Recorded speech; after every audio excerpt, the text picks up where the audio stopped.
Assalamualaikum warahmatullahi wabarakatuh. Saya atas nama Adam Heril dengan NIM 60900122043.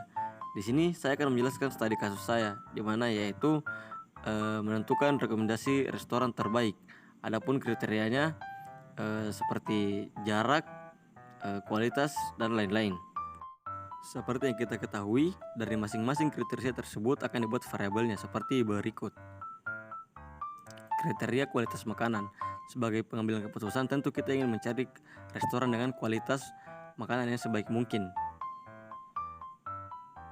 Adapun juga nilai bobotnya yang dapat kriterianya itu seperti buruk, cukup, ataupun baik, yang masing-masing memiliki nilai, di mana buruk memiliki nilai 1, cukup memiliki nilai 3, dan baik akan memiliki poin 5. Selanjutnya, karena di sini nilai bobot yang semakin besar semakin baik, maka kriteria kualitas makanan masuk ke dalam kategori benefit. Adapun yang kedua yaitu kriteria harga rata-rata makanan.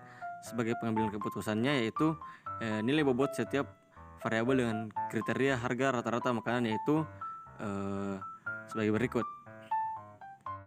Aturannya beda dengan kriteria sebelumnya. Karena nilai bobot yang semakin kecil semakin baik, maka kriteria harga rata-rata makanan masuk ke dalam kategori cost. Selanjutnya yaitu kriteria pelayanan, di mana sebaik mungkin pelayanan kita maka akan semakin baik bobotnya. Lalu nilai bobot untuk setiap variabel dari kriteria pelayanan yaitu adapun sebagai berikut. Buruk yaitu bernilai 1, standar bernilai 3, dan baik sekali bernilai 5.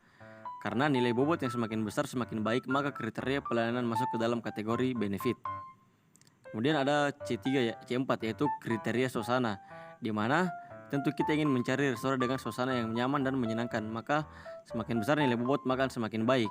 Kemudian ada kriteria jarak, di mana pasti kita akan mencari restoran dengan jarak yang paling dekat dengan rumah, di mana semakin kecil nilai bobot maka akan semakin baik, karena semakin dekat dengan rumah maka akan semakin besar nilainya. Adapun nilainya yaitu sangat dekat bernilai 1, cukup dekat bernilai 3, dan jauh bernilai 5.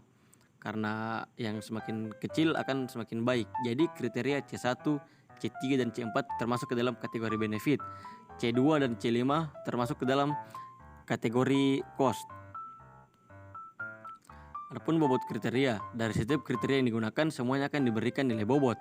Pengambilan keputusan memberikan bobot untuk setiap kriteria atas dasar pertimbangan sendiri atau biasanya berdasarkan hasil survei atau kuesioner. Contohnya di sini kita akan memberikan bobot dengan rentang antara 1 sampai 10. C1 bernilai 5, C2 bernilai 7, C3 bernilai 4, C4 bernilai 3, dan C5 bernilai 8. Perbaikan bobot. Dari nilai bobot yang sudah kita tentukan sebelumnya, maka kita dapatkan nilai bobot preferensi W sama dengan 5,7,4,3,8. Dari bobot preferensi tersebut akan dilakukan proses perbaikan bobot sebagai berikut.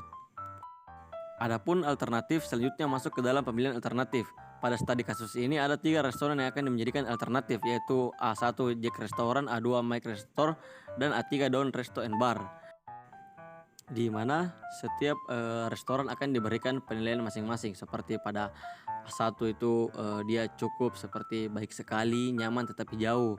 Yang kedua cukup, standar, nyaman, dan cukup dekat.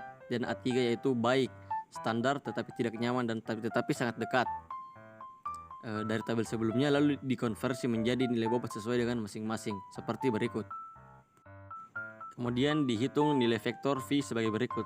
V1 itu 0,869 dibagi sekian dan seterusnya, yang dimana pada akhirnya akan mendapatkan nilai masing-masing. Seperti V1 itu bernilai 0,265, V2 0,251, dan V3 0,484, dan nilai terbesarnya terdapat pada V3. Jadi alternatif A3 adalah alternatif yang terpilih sebagai rekomendasi terbaik. Dengan kata lain, Don Resto and Bar direkomendasikan sebagai restoran yang layak untuk dipilih. Jadi sekian penjelasan yang dapat saya sampaikan. Semoga singkat dan bermanfaat. Lebih dan kurangnya mohon dimaafkan. Wassalamualaikum warahmatullahi wabarakatuh.